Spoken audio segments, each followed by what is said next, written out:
Here is the dream. You sign a lease, fill a room with treadmills and squat racks, charge a few hundred people $40 a month, and collect recurring revenue while they do the work.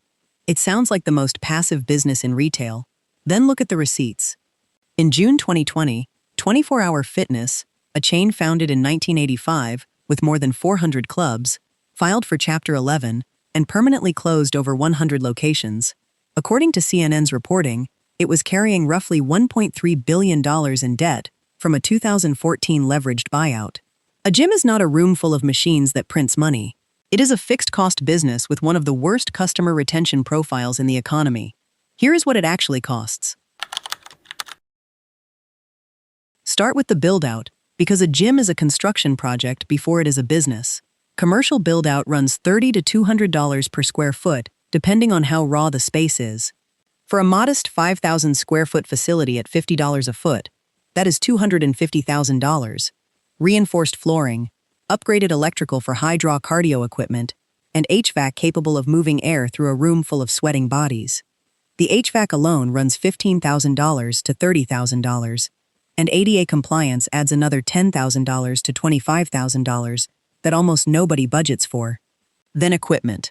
A full-service floor of cardio and strength machines is easily $150,000 bought outright, which is why many owners lease at $2,000 to $3,000 per month. Cheaper today, more expensive across the equipment's life. Now the invisible layer. Business and health permits, liability insurance, legal formation, and gym management software. Legal setup alone runs $750,000 to $15,000. And you need working capital, because gyms take 12 to 24 months to break even. Add a lease deposit, pre-opening marketing, and 3 to 6 months of reserves, and you arrive at the number the dream never mentions. Most new gym owners need between $150,000 and $500,000 before the first member walks in. For a competitive full-service club, plan on the high end of that, $500,000, spent before you earn $1 naturally. Now the recurring stack, the part that never stops. Rent first. Commercial space runs $18 to $40 per square foot per year. At $25 a foot, our 5,000 square foot gym costs $125,000 a year in rent alone, before a single light turns on. Payroll is the second anchor. Front desk, cleaners, trainers, a manager. Run that lean and you are still at $180,000 to $250,000 a year. And payroll is fixed whether 40 members show up or 400 do. Utilities are brutal for a business that never closes, and pumps climate control 16 hours a day, $30,000 to $40,000 annually. Insurance for a facility where people lift heavy objects and occasionally get hurt, $8,000 to $15,000. Software to run billing and access, $75 to $200 a month. Equipment maintenance and replacement, because a broken machine is a refund magnet, another $15,000 to $25,000 a year. And marketing, the cost of replacing the members you are about to lose, realistically $25,000 to $40,000. Add it up. Rent, payroll, utilities, insurance, software, maintenance, and marketing land a mid-size independent gym at roughly $450,000 to $560,000 in annual operating cost. That is the number you must clear every year before you personally earn anything. So how does the money come in? One membership at a time. Say you reach 1,500 members, a strong number for a mid-size club, at an average of $40 a month. That is $720,000 in annual membership revenue. Add personal training and a few ancillary sales, and call it $760,000 gross. Subtract the operating stack of roughly $540,000, and you are left with about $220,000, until you remember rent and payroll were estimates on the low side, that most gyms never hit 1,500 paying members, and that the average membership fee across budget-heavy America sits closer to $40 than $60. Tighten the model to what is typical, and net operating income for an independent mid-sized gym lands between 10 and 15% in a good year. On $700,000 of revenue, that is $70,000 to $105,000 of profit, for a business that cost you $500,000 and personal loan guarantees to open. The margin is real, but it is thin, and it assumes every member you sold this year is still paying next year. They are not. Because that entire model rests on one number almost no first-time owner takes seriously: and it is the single number that decides whether a gym survives or quietly bleeds to death. That number is churn. According to the Health and Fitness Association's 2025 benchmarking report, the industry's first major study since 2019, covering 175 companies and more than 17,000 facilities, the average annual member retention rate is 66.4%. Read that as its inverse. Roughly 1 in 3 members quits every year. And it is getting worse. Back in 2015, IHRSA measured retention at 71.4%. The industry has shed about 5 points of retention in a decade. The damage is front-loaded and seasonal. Half of all new members quit within the first 6 months. The January resolution crowd, your biggest sign-up wave, is the worst of all. 63% of January joiners cancel within 5 months. You spend the most to acquire the members least likely to stay. Nationally, Americans burn an estimated $1.3 billion a year on memberships they never use. And that breakage is quietly propping up the entire industry's margins. A gym isn't selling fitness. It is selling a subscription it hopes you forget you have. When members stop forgetting, the model cracks prior years.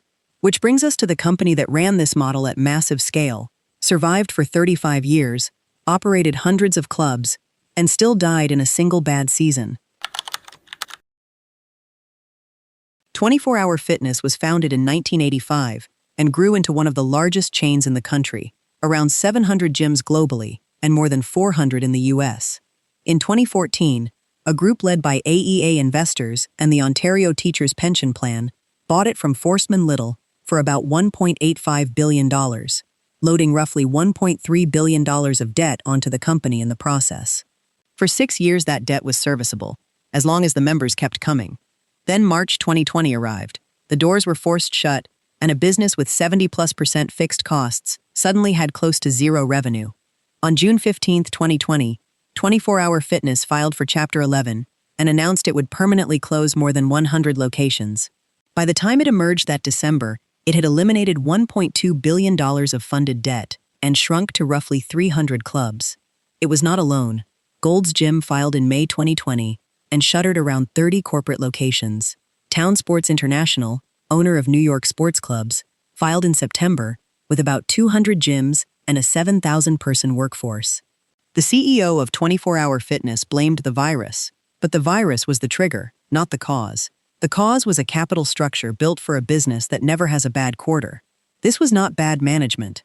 This was industry structure meeting reality.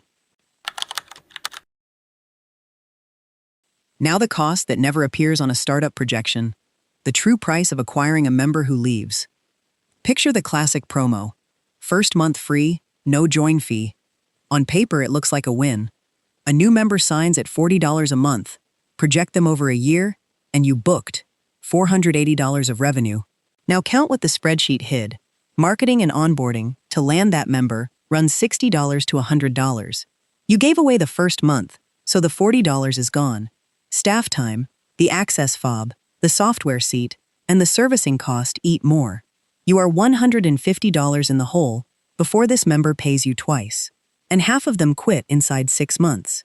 That January joiner who cancels in month 4 paid you $120, cost you $150 to acquire and serve, and walked. The profitable new member was a $30 loss, and you ran that same promo across 1,000 people. The gyms that die don't die from empty floors, they die from paying to fill them. There is another cost growing faster than any other line item in this industry, and it attacks the one thing gym profitability secretly depends on. That thing is the forgotten membership. Remember the $1.3 billion in unused dues, the breakage that quietly turns thin margins into real ones. Regulators have noticed. Auto-renewal and negative option laws now exist in a growing majority of states, and enforcement has escalated sharply over the past decade. California's automatic renewal law and similar statutes require clear cancellation paths, and the Federal Trade Commission can pursue civil penalties that run into the tens of thousands of dollars per violation. When a gym makes cancellation deliberately hard, the model much of the industry was built on, every membership becomes a potential violation. Do the math on the exposure. A single class action settlement over deceptive cancellation practices can reach 7 or 8 figures. For a business netting $70,000 to $100,000 a year, One enforcement action or one class action does not dent the margin. It ends the company. This is the asymmetry. The practice that generates your hidden profit is the same practice that can erase the entire business in one legal event. Scale looks like the escape. Some things genuinely get better. A chain buys equipment at volume discounts, spreads software and marketing across many locations, and builds a brand that lowers acquisition cost. Purchasing power and per-member overhead both improve, but other things get catastrophically harder. Every new location multiplies your lease obligations, your fixed payroll, and your regulatory surface area across more jurisdictions, each with its own auto-renewal law and injury liability climate. Worst of all, scale is usually financed with debt, and debt is fixed. A single gym with a bad month cuts an owner's pay. A 400-location chain with $1.3 billion in debt and a bad quarter files Chapter 11. At a certain size, this stops being a fitness business and becomes a leveraged real estate and subscription billing operation that happens to contain dumbbells. Those are completely different businesses, and the second one is far more fragile than it looks. Put it together with one $450,000 gym. In the optimistic scenario, you hit 1,500 members at $40, generate $760,000, run costs of $540,000, and net about $150,000, a 20% year. Beautiful. Now the realistic year. Your equipment lease renews higher, and a chiller fails, costing $18,000 unplanned.